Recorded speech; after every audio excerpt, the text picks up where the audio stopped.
Welcome, everyone, to the Newvision Oldways podcast, a greatly ambitious journey of discovery where we can all learn to live better, mentally healthier, and more fulfilling lives. If you're just discovering us, feel free to go back and take the journey from the beginning.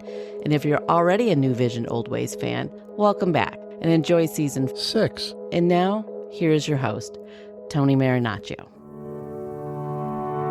You are listening to Newvision Oldways, the podcast that explores timeless wisdom for the modern mind in a fun, relaxed, and most important, interactive way with you, the listener. I am your host, Tony Marinaccio, and let's get the episode started.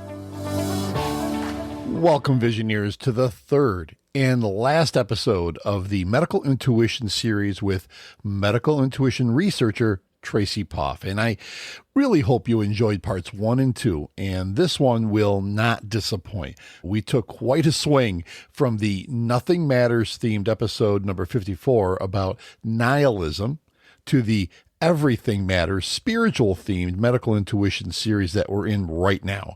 And what I feel is great about these 3 episodes is that we dig deep into areas that we have only just begun to talk about previously on Newvision Oldways. And that is the beauty of listening all the way through these many episodes now. We can see the concepts not only come together for us, but we can now expand these ideas and see where it takes us. There are unlimited ways, to say the least, that we can go. And it even surprises me when I look at all the possibilities we have with this podcast. And of course, I want to hear from you. I want to know what is on your mind. And I bet you have questions, show ideas, and angles that I may not have thought of. And I'd love to get your thoughts. And I do have many that have already come in, but I'd also love to see many, many more. And the ways to get a hold of the show are going to be in the show notes. And I will mention them also at the end of this podcast as well. So if you have not heard the first 2 episodes of this series, I highly recommend that you go back and start at episode number 55 and set yourself up nicely for this one. Or if you have not, try going all the way back to episode 51, the mind, body, and soul connection. That will also set you up nicely for the entire series. And if you would like to learn more about Tracy Poff, check out her website at www.tracypoff.com. And that's Tracy, Tracy, and Poff, P-O-F-F. So www.tracypoff.com. And there's no time better than right now to start the final installment for Medical Intuition, Detective for the Mind, Body, and Soul, episode number 57. Then right now, enjoy. So let's maybe think about your 20-year-old self versus yourself now. How do you feel you've changed with all of the knowledge that you've gained through all your research? And have your beliefs changed? Have things really taken a right turn when you thought they were going to go left, and you think this now as opposed to this way you thought maybe many years ago? What has changed with you personally? The first thing that comes forward in response to that question is peace and calm. I feel so much more at peace and calm. And when I was 20, I was very much could have been called type A personality, go, go, go, very analytical, intellectual. I was in college at the time, but jonesing for a job in corporate America. And then in my 20s, that's what I'm doing, being a business person out in the world. It was very fast paced, and I don't recall a lot of quiet time. Back to your comments earlier about attuning inward and listening to oneself. I feel it was a constant swirl of outerness, if you will, like what's happening outside of me, and clocking that. And then when discovering medical intuition, that going back to that first phone call that I described, it was like a switch that completely flipped my life, this outer hecticness to this inner calm. It didn't happen in that moment or that week or that month, but it led to it because I was so fascinated with how this woman got this information without even seeing my daughter. I spent years studying, theosophy, metaphysics, energetic healing. I got into quantum physics, like what can explain this? And bit by bit, I started to understand I'm a human being second. Being a human is downstream from being a spirit.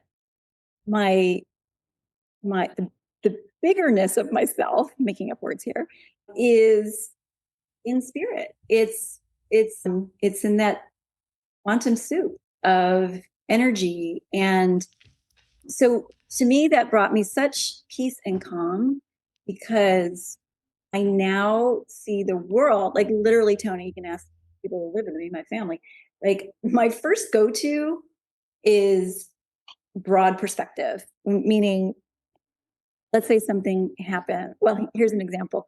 We were at the airport the other night and dropped the kids off so they could fly back to school. And my son had driven there, and I have one of those cars, it's just a fob, right? And you push a button to start, and you don't have to put the key in. And so son had driven us there. He gets out, goes into the airport. I take the driver's seat and try to start the car, and it says key not found. And instead of freaking out because now they're long into the airport, I have this calmness. I'll tell you, my husband was sitting next to me and getting a little more flustered. I'm just like, it's fine. Because, like, I don't even know why, because I guess it's just an example. Like when I'm in those situations these days, like I knew everything was fine. I know everything is always fine. And as it turned out, I found the fob in the back, in the trunk of the car, and everything was fine. But I, over the years, because if my knee-jerk reaction is not to see the big picture, if my knee-jerk reaction is to get lost into the excitement or anxiety of the moment or panic, it's a very short period of time for me to switch modes into broad perspective. So, and I only have this broad perspective. And when I say broad perspective, what I mean is there's always a bigger picture. There's always a bigger picture. I am my human physical self. I cannot see the entirety of the picture. But my higher self, the part of me that's still out there in the quantum soup, the part of me that's the source of my intuition, the part of me that's always guiding me, that sees the big picture. So that's what I mean by broad perspective, is going to that place where I know all is well and getting out of that physical flight or fight mode. And so just over the years of understanding that we're spiritual beings, physical reality is downstream, the big levers are upstream with our thoughts and intentions, it's just made me very calm and peaceful. And I'll tell you a story about when I changed my perspective on life, and it hit me like nothing has ever hit me before or after. When I was 19, my mother passed away from cancer. She had cancer. So I was as distraught as a 19-year-old could possibly be. I was completely lost. I had no idea what I was going to do with my life. I was angry. I was depressed. I was, I couldn't believe what had happened. So I went to Arizona to visit a friend of mine. And I was walking down. He went to school in the morning, so I had nothing to do but basically walk down to a plaza, and I just was going to get something to eat, something to read, whatever I was going to do. And I was walking down the street, and I had never had this happen to me before, but I felt an overwhelming sense of my mother out of nowhere. And I'm not exaggerating this in any way, shape, or form. It's just literally, if you knew me then, like I said before, or alluded to, I was a very, just deal with it kind of guy. Don't complain about it. Just deal with it. Your problems are your problems. We'll figure it out at some point. This thing just happened to me out of nowhere. And I immediately started, I hate to admit it, but I was crying like you would not believe. I was blubbering. I mean, on a sidewalk in the middle of everywhere. I don't even know where I was. And I could just feel my mother's presence. And I kept saying to her, all I found myself saying to her was, you are not going to have a loser son. And I meant that as in a way like, you're going to have a son to be proud of. I just had, and immediately I figured, I didn't know exactly what I was going to do, but I knew I had to change a lot of things. And I immediately started thinking about what I had to change. And it was just an overwhelming experience at that moment. And it changed how I felt about everything, because I just knew that she had come down to tell me something and or at least push me in a direction that I needed to be pushed into. And it all came out all at one moment. And then I just felt I had to change my life. And so from that moment on, I truly believe that there is a spirituality to the world. And I do believe, and I'm not afraid to say that, but I also believe that's what's lost in society today, because I think so many people, and I hate to pick on younger people, but they're so caught up in social aspects of, social media. I mean, they get all their information from places that are just so streamlined on centering on their anger, or picking on their depression, or picking on their anxiety. And if they had these moments of clarity where they saw the bigger picture, like you talk about, I think that's why I do the podcast, really, in reality, is to help people see the bigger picture and get in tune to what really matters, as opposed to what you're being forced to think matters. And I think if you're open to that, maybe you're open, then you start opening yourself up to other things, maybe like a medical intuit, or however you want to look at, or the Integratron, something like that. But that was my moment of just, there's something more out there it's a lot bigger than me. And obviously I felt it traumatically at that moment. Thank you for sharing that. I felt tingles as chills going up and down my arms as you were sharing that, Tony. I can feel the meaningfulness in that experience. And my perspective is, when we have experiences like that, they're intentional. I can imagine, now this is just a made up theory, but like in that moment, your higher self out in spirit, your mom's higher self now fully in spirit at that point, like in cahoots to nudge you in a certain direction. I think we're always being guided by ourselves, what some people call our higher self. You can call it your soul, spirit, but that part of us that has the bigger picture, I think we're always being nudged. And I do believe, because of stories like yours that you just shared, that our loved ones who have passed and are in spirit are doing the same thing for us. They're nudging us, guiding us. Yeah. So thank you. I love that story. So if you have the energy to keep going here for a few moments, I want to just touch on the homeopathy aspect of your research and your knowledge.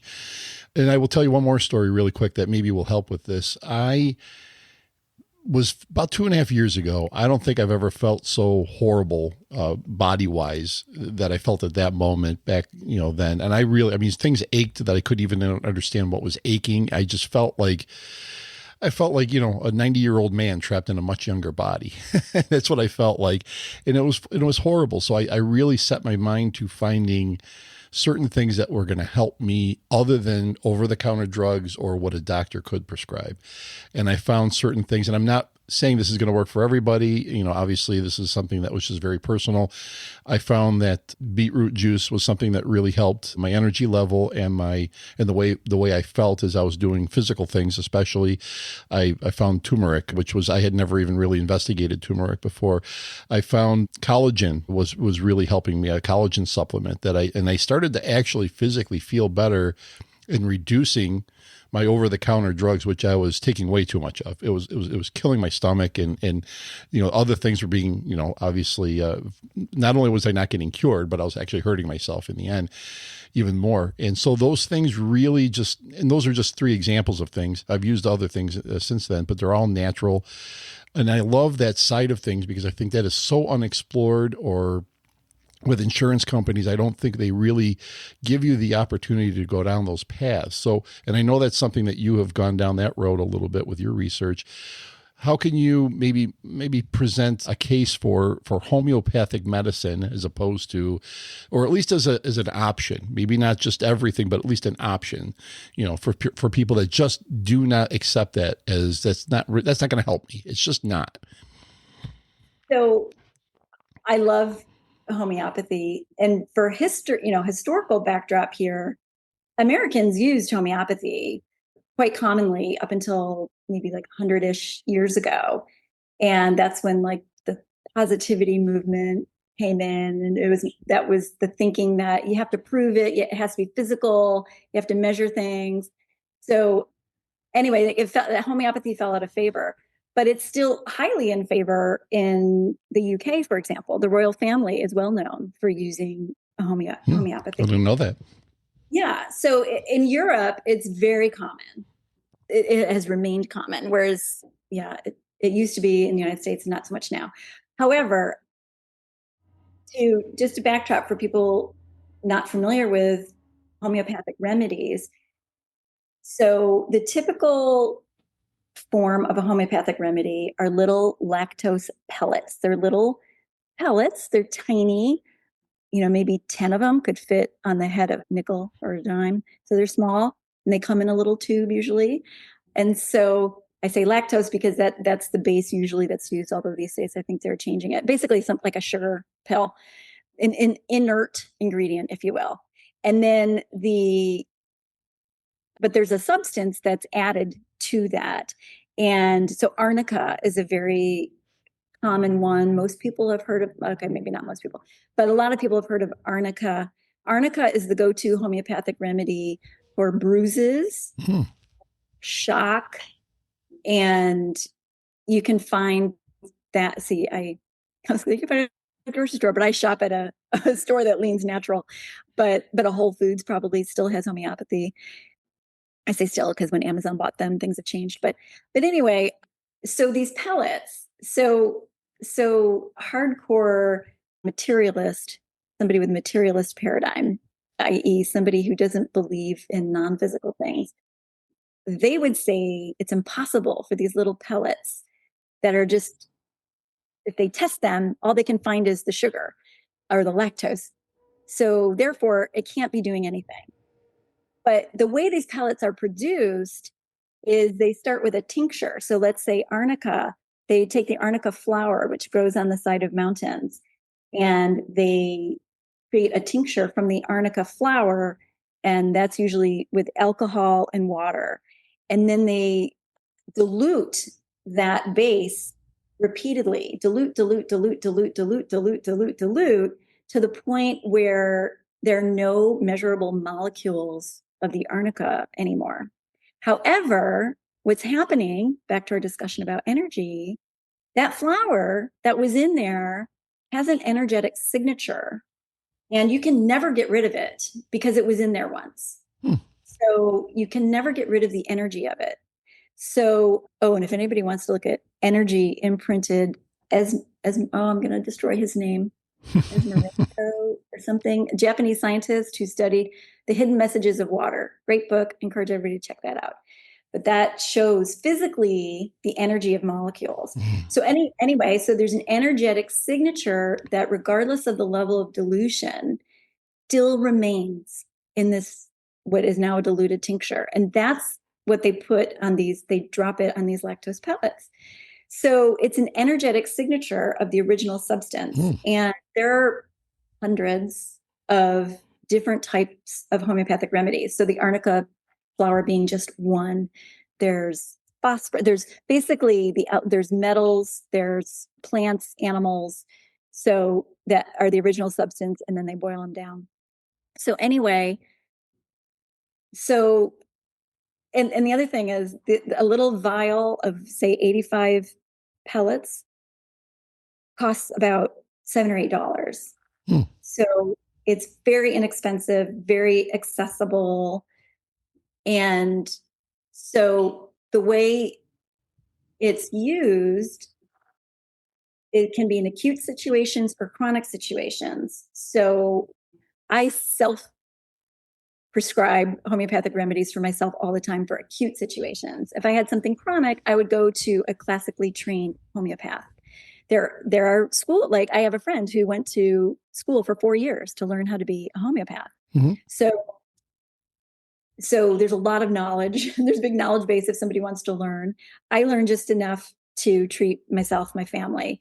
And just like energy healing, I would call this a non-invasive, gentle intervention, meaning even if I take the wrong remedy, nothing's going to happen. Right.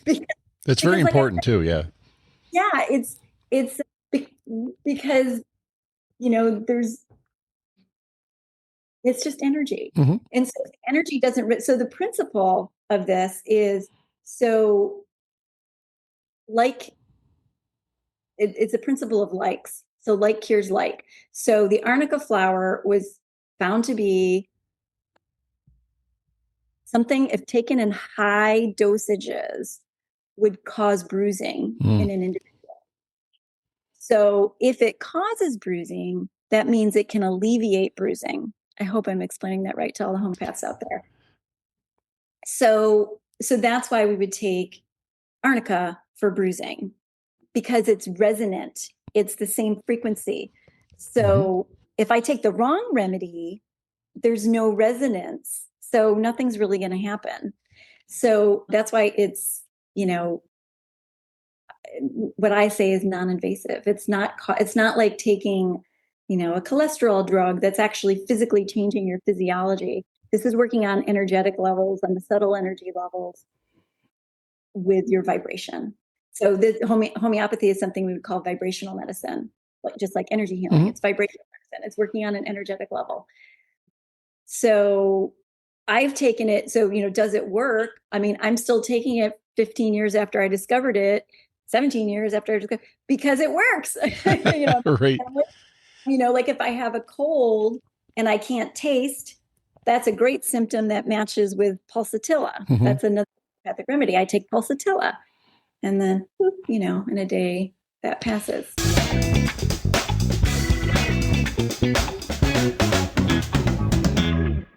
So what I did for people out there that are listening, I'm sure you would probably agree with this. So jump in if you don't. But obviously, it takes a little research, for yourself. Now, again, you're not self-diagnosing in a way that a medical doctor would. So you're not replacing a medical doctor. What I was trying to do was find some natural remedies for myself that were going to help instead of hurt, especially. Obviously, that was basic knowledge. So I just researched, I have this, and this. What are the things that are going to hopefully be the best things to take that were going to help that? And so when I whittled the research down, it didn't take very long, but it took a while to just make sure that I was looking at the right products. And when I finally found those products and I started actually using those products as recommended, or at least the way they thought they should be taken, it really made a difference. Now, it doesn't cure everything, because if you're still doing all the wrong things you were doing before on a daily basis, you have to change some things, probably maybe a little bit more exercise or whatever it is that you're not doing. But it changed the way I physically felt when and I remember the specific moment too. I was in the kitchen, and when I was getting back up again off the chair, a lot of times I would, just feel a little bit of an ache or a pain, and I didn't feel that. And I hadn't taken, and I'm sorry, Excedrin, but I take a lot of Excedrin, or I took a lot of Excedrin. I didn't take any that day, and I noticed I felt better.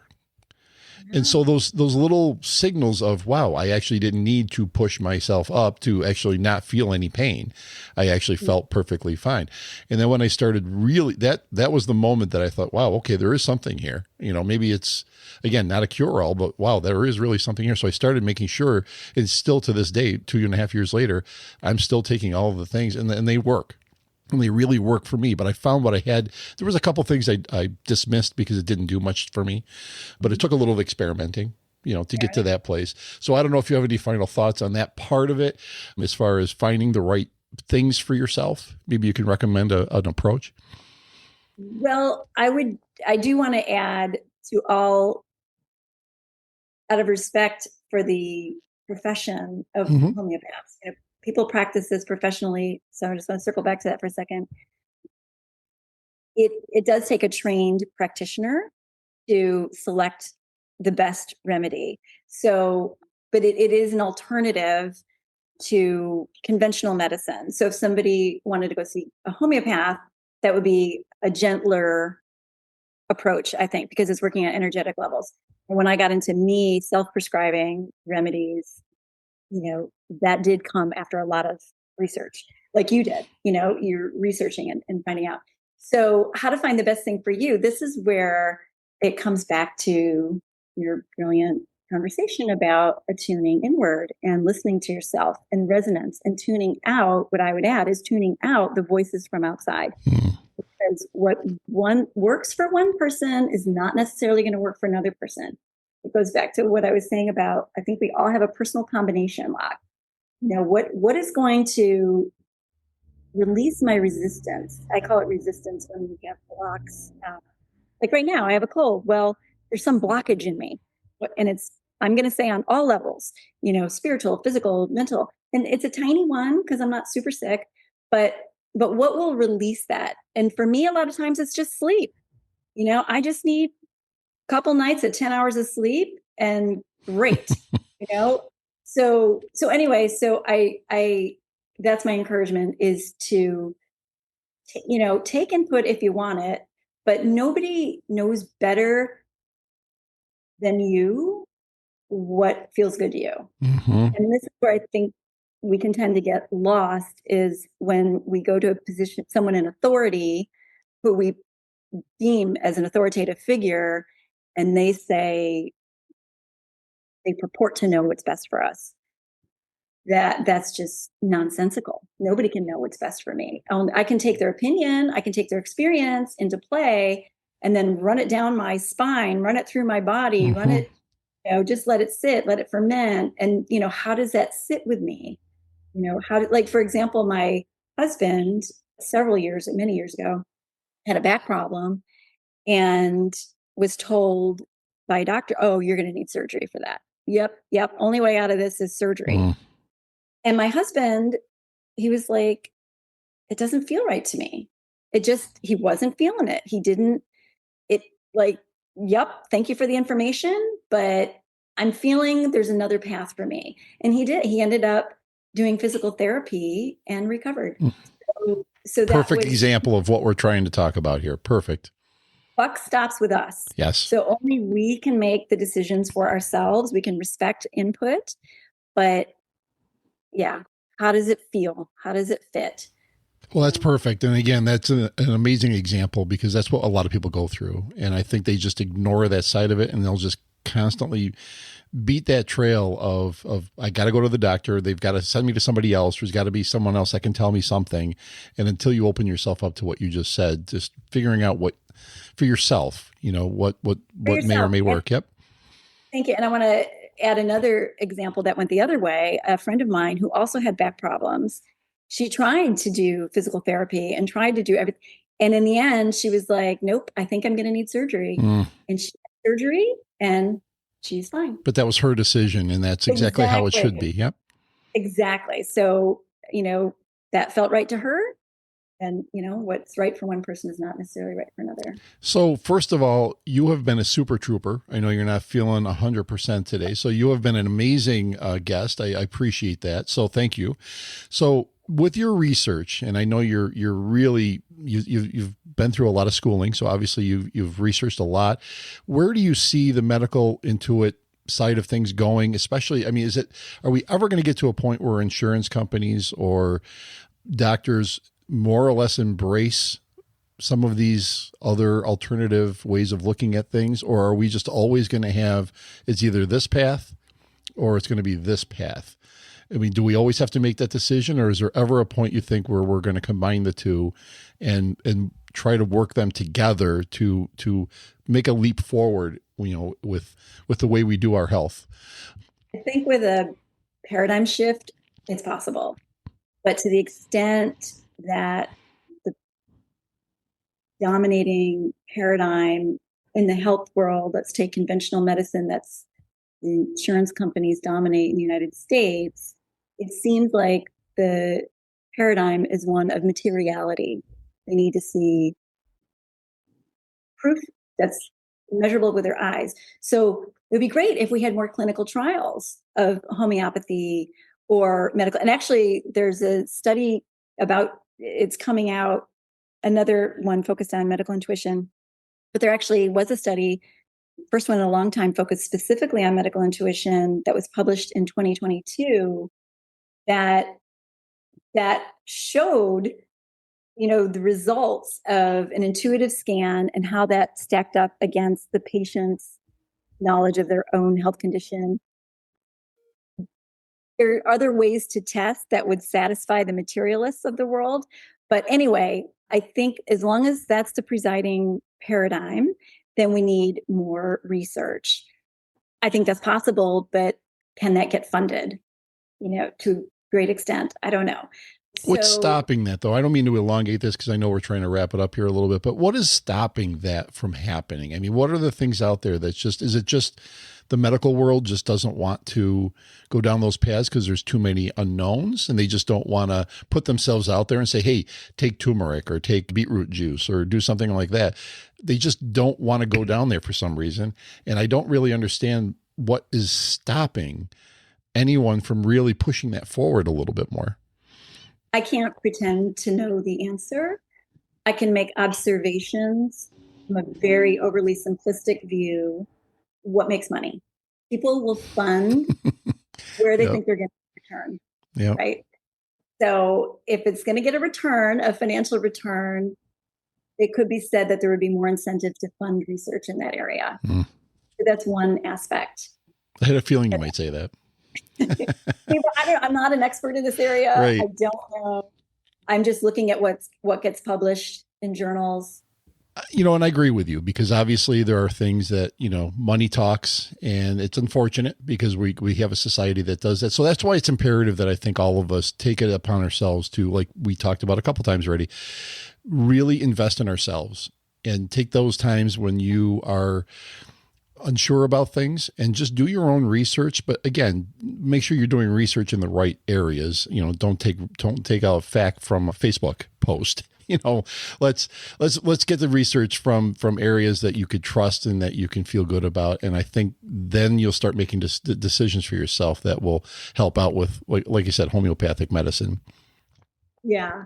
And any research, I think I was just born with a critical eye.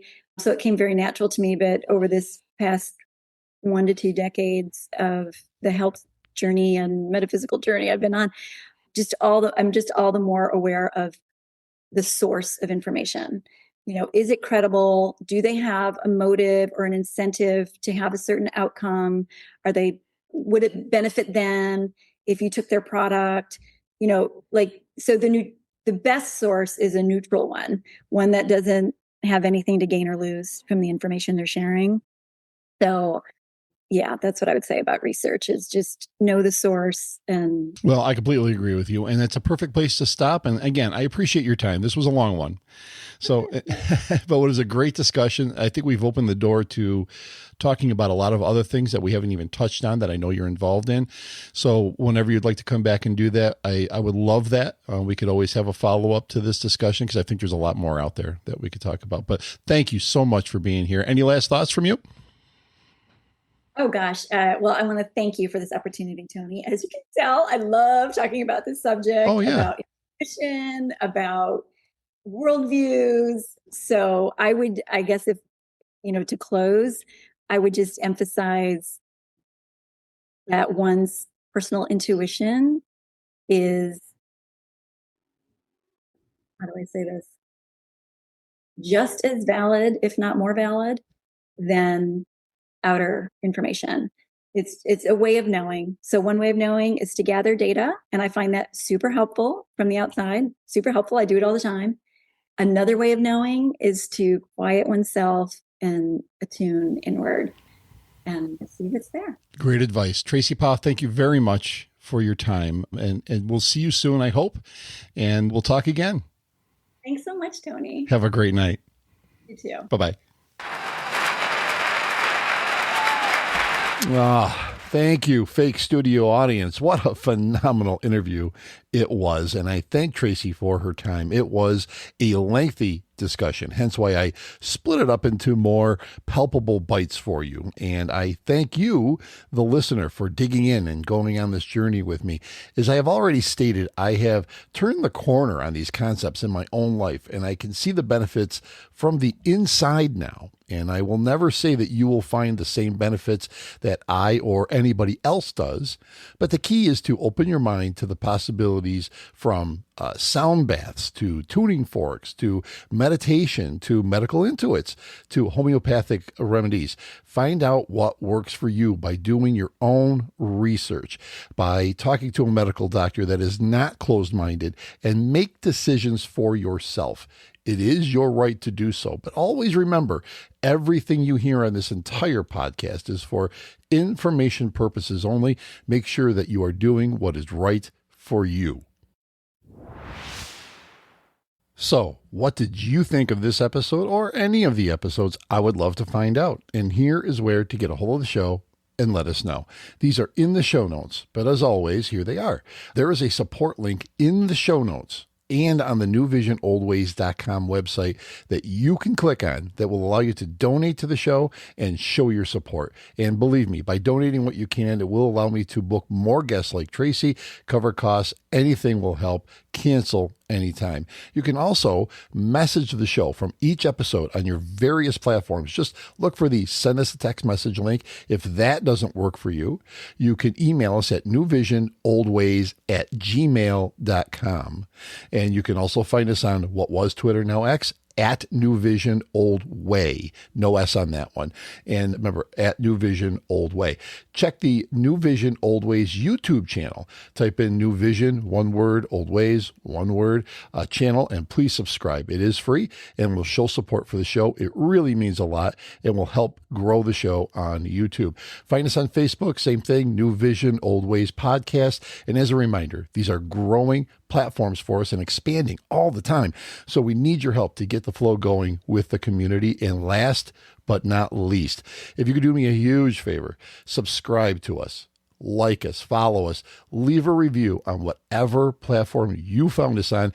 That would be so appreciated. That will also help secure guests that we will be booking in the future, as I said before.